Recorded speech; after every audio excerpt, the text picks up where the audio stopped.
بسم الله الرحمن الرحيم.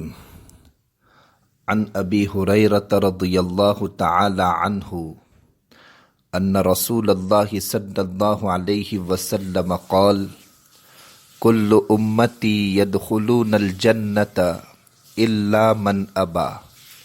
قالوا يا رسول الله ومن يأبى؟ قال: من أطاعني دخل الجنة ومن عصانی فقد ابا۔ بخاری کی یہ روایت ہے۔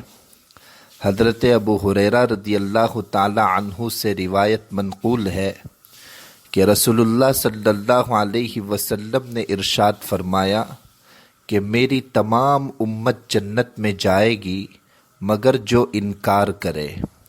صحابہ نے دریافت کیا کہ اللہ کے رسول وہ کون ہے جو آپ کا انکار کرتا ہے؟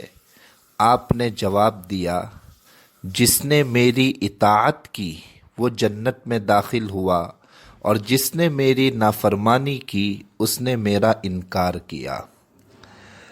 حضرت جابر رضی اللہ تعالی عنہ سے ایک لمبی حدیث میں روایت ہے کہ فرشتوں نے حضور صلی اللہ علیہ وسلم کو خواب میں آ کر ذکر کیا۔ یہ بخاری کی روایت ہے کہ فالدار الجنت والداعی محمد صلی اللہ علیہ وسلم فمن اطاع محمدا صلی اللہ علیہ وسلم فقد اطاع اللہ ومن عصى محمدا صلی اللہ علیہ وسلم فقد عصى اللہ۔ کہ فرشتوں نے خواب میں آ کر یہ بات بیان کی کہ اصل گھر جنت ہے اور اس کی دعوت دینے والے محمد صلی اللہ علیہ وسلم ہیں، پس جس نے محمد صلی اللہ علیہ وسلم کی اطاعت کی اس نے اللہ کی اطاعت کی، اور جس نے محمد صلی اللہ علیہ وسلم کی نافرمانی کی اس نے اللہ کی نافرمانی کی۔ نبی کریم صلی اللہ علیہ وسلم کا امت پر سب سے پہلا حق اطاعت اور اتباع ہے۔ اتباع کے معنی ہے پیروی کرنا اور اطاعت کے معنی ہے بات کو مان لینا۔ اتباع کا تعلق آپ صلی اللہ علیہ وسلم کے افعال اور اعمال سے ہے، اور اطاعت کا تعلق آپ صلی اللہ علیہ وسلم کے احکامات اور ارشادات سے ہے۔ اللہ تعالیٰ نے آپ صلی اللہ علیہ وسلم کی اتباع اور اطاعت کا حکم دے کر آپ صلی اللہ علیہ وسلم کے اقوال اور افعال دونوں کو حتمی طور پر حجت اور واجب العمل قرار دیا ہے۔ چنانچہ ایک مقام پر اللہ تعالیٰ کا خود ارشاد ہے، قرآن کریم نے ہے: وَأَطِيعُوا اللَّهَ وَرَسُولَهُ ان کنتم مؤمنین، اور اللہ کی اور اس کے رسول کی اطاعت کرو اگر تم ایمان والے ہو۔ قرآن مجید میں اس بات کی بھی وضاحت ہے کہ رسول کی اطاعت یا فرما برداری نہ تو اللہ کا کوئی نیا قانون ہے اور نہ ہی اس کا حکم صرف رسول اللہ صلی اللہ علیہ وسلم تک محدود ہے، بلکہ آپ سے پہلے بھیجے جانے والے تمام انبیاء کے لیے بھی یہی اصول رہا ہے۔ چنانچہ اللہ تعالیٰ کا خود ارشاد ہے: وَمَا أَرْسَلْنَا مِن رَّسُولٍ إِلَّا لِيُطَاعَ بِإِذْنِ اللَّهِ، اور ہم نے تمام رسولوں کو خاص اسی واسطے بھیجا ہے کہ بحکم الہی ان کی اطاعت کی جائے۔ اس سے معلوم ہوا کہ اللہ تعالیٰ جس رسول اور جس نبی کو اپنے بندوں کی طرف بھیجتے ہیں تو اسی غرض کے لیے بھیجتے ہیں کہ اللہ کے حکم کے موافق بندے ان کا کہا مانیں اور عمل کرے۔ اور ایک موقع پر اللہ تعالیٰ ارشاد فرماتے ہیں: اتبعوا المرسلین، اور رسولوں کی اتباع کرو۔ حضرت ہارون علیہ السلام کے اپنے قوم سے خطاب میں بھی اتباع اور اطاعت دونوں کا ذکر موجود ہے۔ چنانچہ قرآن کریم نے ہے، آپ نے ارشاد فرمایا: فاتبعونی واطیعوا امری، کہ تم میری اتباع کرو اور میرا کہا مانو، یعنی میرے قول اور فعل کی اقتداء کرو۔ یہی وجہ ہے کہ قرآن مجید میں جگہ جگہ انبیاء علیہ السلام کا اپنی قوم کو خطاب کرتے ہوئے اپنی اطاعت کرنے کا حکم مذکور ہے۔ نوح علیہ السلام نے اپنی قوم سے فرمایا ان اعبدوا اللہ واتقوہ واطیعون یغفر لکم من ذنوبکم، کہ تم اللہ کی عبادت یعنی توحید اختیار کرو اور اس سے ڈرو اور میرا کہا مانو تو وہ تمہارے گناہ معاف کر دے گا۔ ایک جگہ فرمایا فاتقوا اللہ واطیعونی، کہ تم لوگ اللہ سے ڈرو اور میری اطاعت کرو۔ حضرت ہود علیہ السلام نے بھی اپنی قوم سے فرمایا فاتقوا اللہ واطیعون۔ صالح علیہ السلام نے بھی اپنی قوم سے فرمایا فاتقوا اللہ واطیعون۔ حضرت عیسیٰ علیہ السلام نے بھی اپنی قوم سے یہی فرمایا فاتقوا اللہ واطیعون۔ حضرت لوط علیہ السلام نے بھی اپنی قوم سے فرمایا فاتقوا اللہ واطیعون۔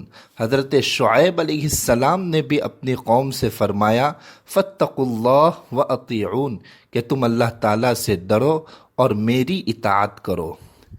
ان تمام آیات میں نبی کی اطاعت اور اللہ تعالیٰ سے ڈرنے کا حکم ایک ساتھ ذکر کر کے اس طرف اشارہ کر دیا گیا ہے کہ نبی کی اطاعت اللہ کے خوف اور ڈر کے بغیر حاصل ہونا مشکل ہے، اور یہ دولت اسی کو حاصل ہو سکتی ہے جس کے دل میں اللہ کا ڈر اور خوف ہو۔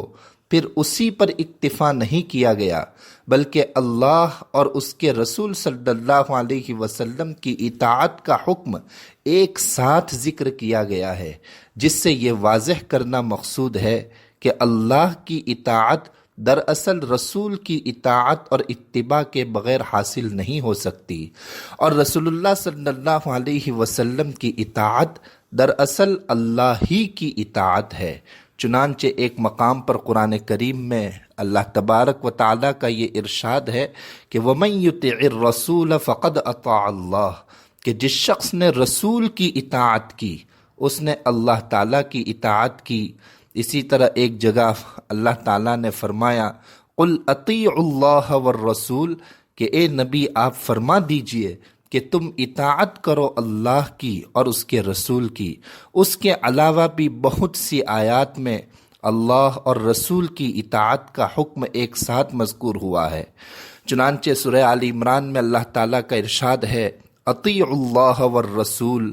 سورہ نساء میں اللہ کا ارشاد ہے اطیعوا اللہ واطیعوا الرسول۔ سورۃ الانفال میں اللہ تعالیٰ کا ارشاد گرامی ہے اطیعوا اللہ ورسولہ۔ سورۃ الانفال ہی میں دوسری جگہ پر اللہ تعالیٰ فرماتے ہیں اطیعوا اللہ ورسولہ، اور سورہ نور میں اللہ تعالیٰ نے ارشاد فرمایا قل اطیعوا اللہ واطیعوا الرسول۔ سورہ محمد میں بھی اللہ تعالیٰ نے ارشاد فرمایا اطیعوا اللہ واطیعوا الرسول۔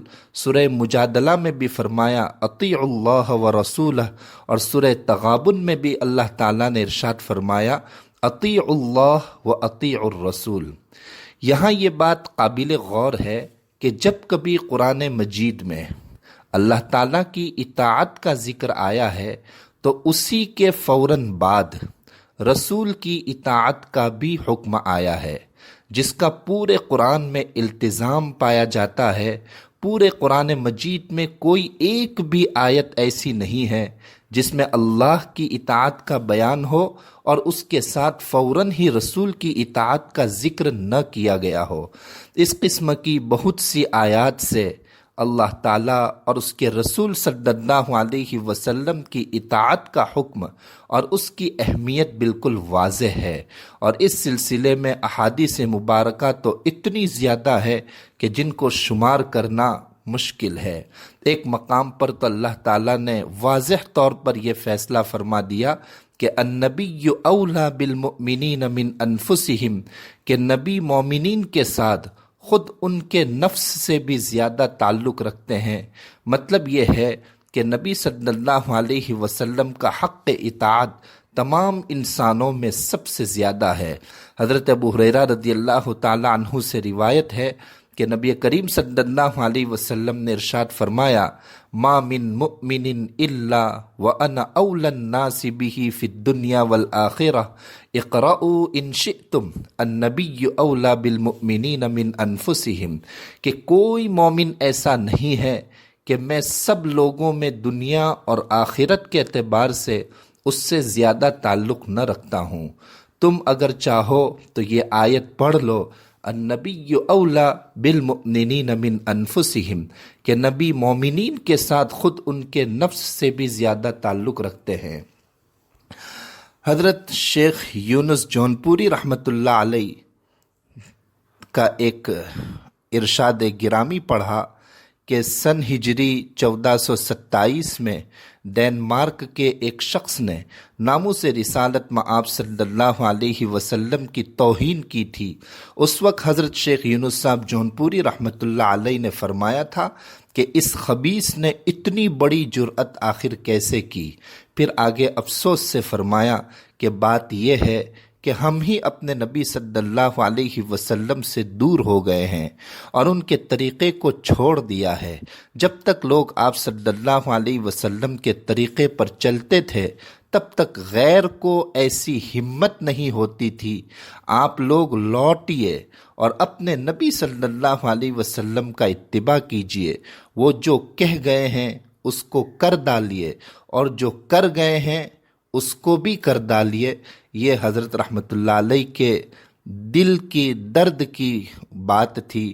اللہ تبارک و تعالی ہمیں عمل کی توفیق عطا فرمائے، نبی کریم صلی اللہ علیہ وسلم سے سچی اور پکی محبت نصیب فرمائے، اور آپ کی اطاعت اور آپ کی پیروی کرنے کی ہمیں توفیق عطا فرمائے، آپ کی ایک ایک سنت پر عمل کرنے کی ہمیں توفیق عطا فرمائے، اور آپ کی محبت میں جان کو قربان کر دینے کی ہمیں توفیق عطا فرمائے۔ آمین۔ السلام علیکم ورحمۃ اللہ وبرکاتہ۔